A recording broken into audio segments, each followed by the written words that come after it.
Describe to me what happened when they came to take you. I was with a patient in my consultation room.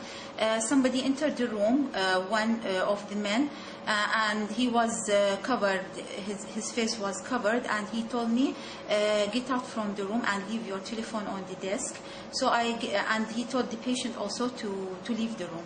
So everybody in my workplace left the room, and we stayed outside.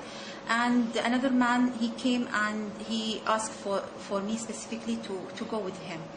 They took me to the room where there is my computer, and they searched my computer, and they interrogate me, and they asked me a lot of questions that I don't have any idea about.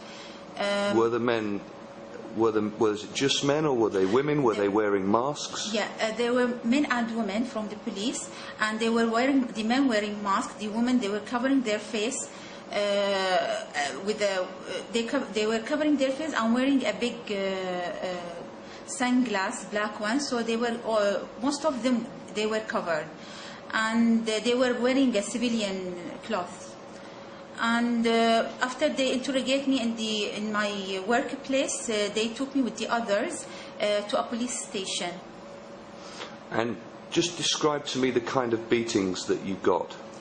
It was a lot of slaps on the face, and they beat me with a hose, with a big hose on the arms and legs. They kicked me on my back, a lot of beating, mostly slaps on the face, and they covered our eyes, all of us, and they let us to run and hit the wall, and let us do things that not like dance or other things. And they were humiliating us with verbally, with a lot of improper words. Can you describe some of those improper words? What were they saying?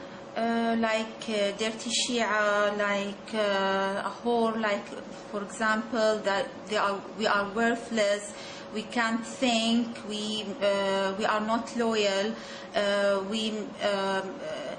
we don't deserve to wear our the coats or the uniform, the white uniform, and these kinds of words. We are stupid, like this. We don't think, do stupid things against the government, but this is not true actually. Why do you think they did this to you? Just for humiliating me and make me to say things that I didn't do, to testify things that I didn't do, and to feel bad. And is it connected? Sorry, do you think that your arrest and beating is connected with your husband's arrest? Yes, it is part of it. It is connected to my husband's arrest.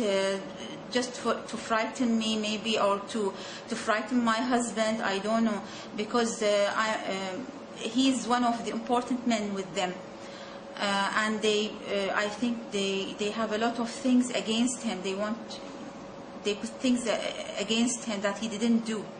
So I am his wife, so this is part of it. What are your feelings towards your husband's arrest? I mean, how afraid are you about? Actually, I'm very afraid because I don't know anything about him. Even his place, I don't know. Where is he? His lawyers cannot contact him. And this one-day beating that I received, I think he received more and more. Because he's there now 1.5 months with them. And I don't know what's his... I don't know what's the kind of things that he is faced there with them. So I'm afraid about his safety. I'm very worried about his safety, and also I don't know what they are planning to. If they do suggest that he faced the death penalty, what will you feel? It's unfair actually, because he is a doctor. He was doing his job as a doctor. He's not a politician, and this is all because he wants to save the injured and give them the medical care. That's only the thing. Especially he's doing this as a doctor, as a humanitarian thing. He's well known for these things. He went to Gaza in 2009 just to help the people there. Everybody knows that people of Gaza, they are Sunni, not Shia. So what is the difference between that time and this time? When he went to Gaza, the king himself, he awarded him. And it was, everybody knows this. It is in the newspaper, it was everywhere. So there is no difference between Gaza and Bahrain. He was doing his job only. What do you say to the international community who seemingly have been very indifferent to what has happened in Bahrain? And what do you say to them when, for example, they turn around and seem to be, well, basically fairly silent in relation to how they've been in Tunisia, in Egypt? The international world should see this in a different way, in a humanitarian way, not in a political way. Bahrain is different than the other countries because of other reasons, political reasons, and it is important for the USA and for the Saudi Arabia, but this is not our issues. Our issue is the humanitarian things. They have to at least safeguard the basic rights for these arrested people, all of them, either the medics or the others. Only the basic rights. They have to have a fair trial. They have to meet their lawyers. The human rights should be there in the court. At least these basic things, if it is available, we'll be happy and feel that they are safe. Otherwise, it's not unfair to be just to close your eyes and shut your mouth without looking at the people from this point of views, not the political point of view, from the humanitarian point of view.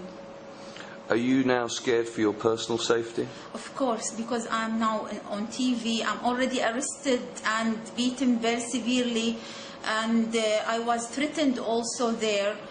Threatened with different things, so I'm afraid about for myself, but I have to do this because nobody with us, as you said, even the international is not with us, even the international world are not with us, so we don't have only God with us.